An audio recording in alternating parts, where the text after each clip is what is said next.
हरिओम। नमस्कार मित्रों, प्रणाम। जय श्री राम।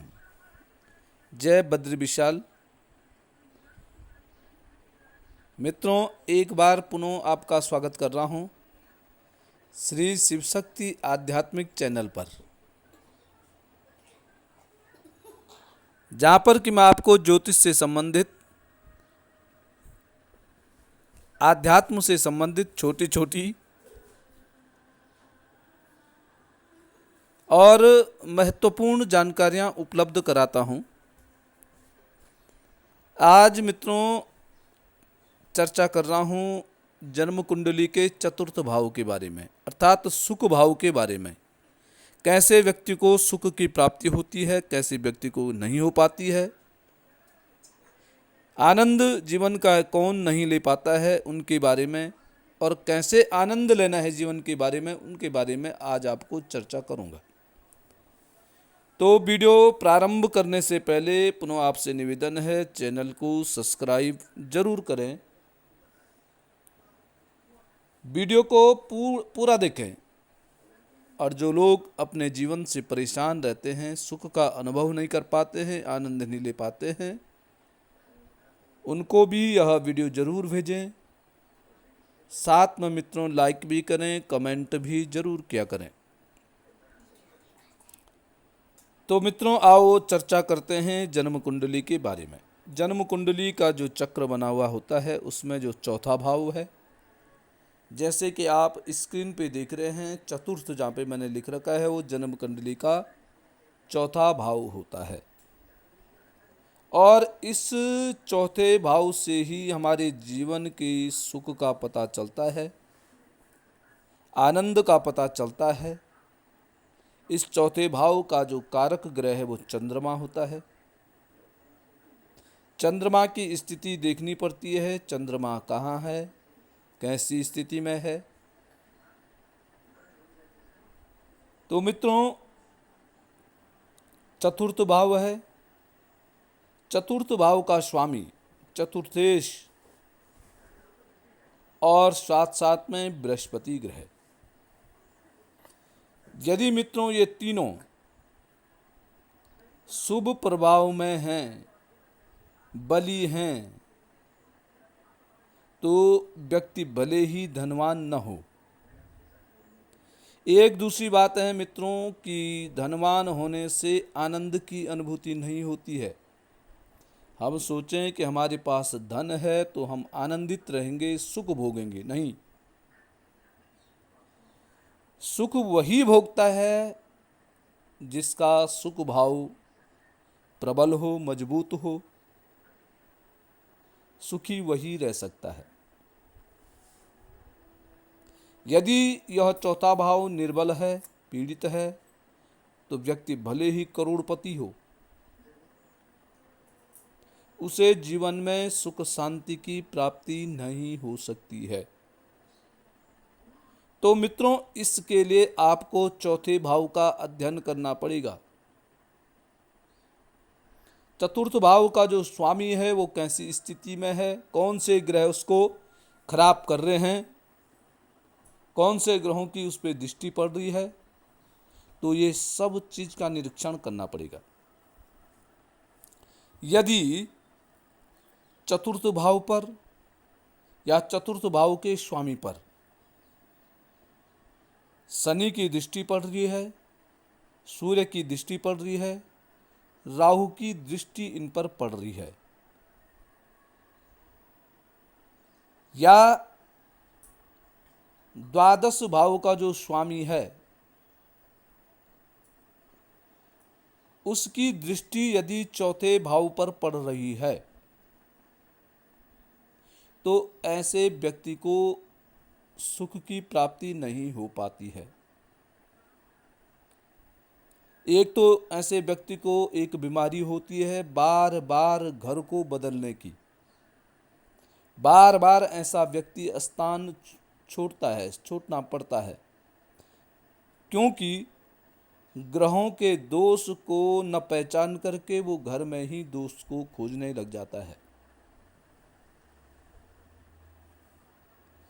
और ग्रहों की चाल को वह पहचान नहीं पाता है और फिर घर को बदल देता है। कभी कभी ऐसी स्थिति नौकरी में भी आने लग जाती है और बार बार उसका ट्रांसफ़र होने लग जाता है और घर बदलने की स्थिति पैदा हो जाती है। तो मित्रों, यह भी सब ग्रहों के दोष के कारण होता है। अब चौथे भाव का जो कारक ग्रह है वह है चंद्रमा। सुख का कारक ग्रह है बृहस्पति। चंद्रमा बृहस्पति यदि किसी व्यक्ति के एक साथ युति बना देते हैं तो वह होते गज केसरी योग, और जिन व्यक्ति का यह योग होता है तो वह समस्त सुखों का आनंद लेते हैं। उनको आनंद की अनुभूति होती है, चाहे उनके पास पैसा कैसा भी हो। वह कम पैसों में भी आनंद खुशी को खोज देते हैं और वो हमेशा खुश रहते हैं। इसके विपरीत मित्रों, सबसे पहला है कि चतुर्थ भाव का कारक ग्रह जो है चंद्रमा है। यदि यह चंद्रमा 6, 8 और 12 भाव में विराजमान है तो ऐसा व्यक्ति सुखी नहीं रह पाता है।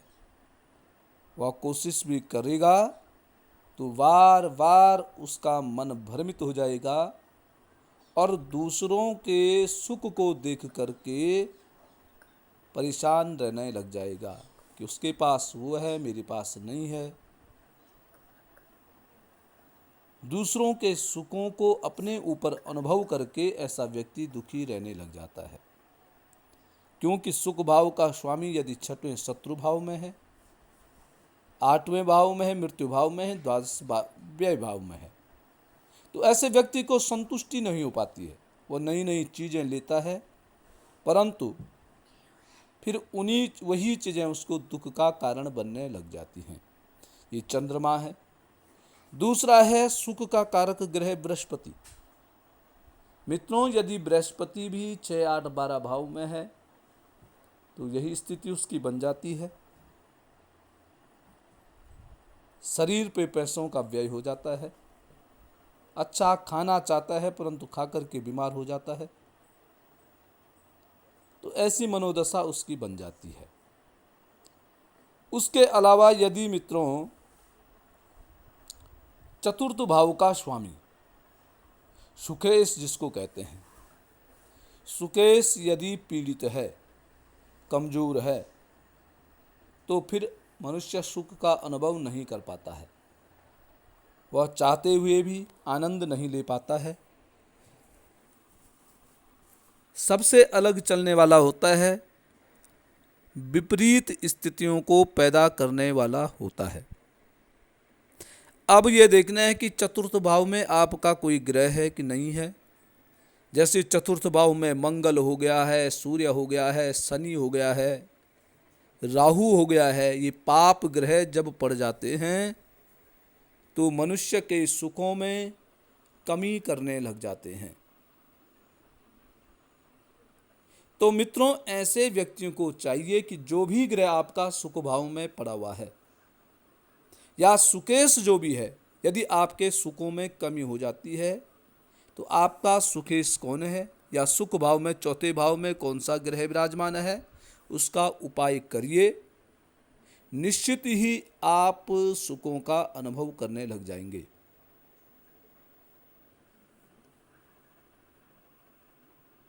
सुख भाव का निरीक्षण करना है, क्योंकि मित्रों, और ये बहुत जरूरी भी है, यदि जीवन में सुख नहीं है, आनंद नहीं है, आप आनंद नहीं ले पाते हैं तो जीवन सुप्त हो जाता है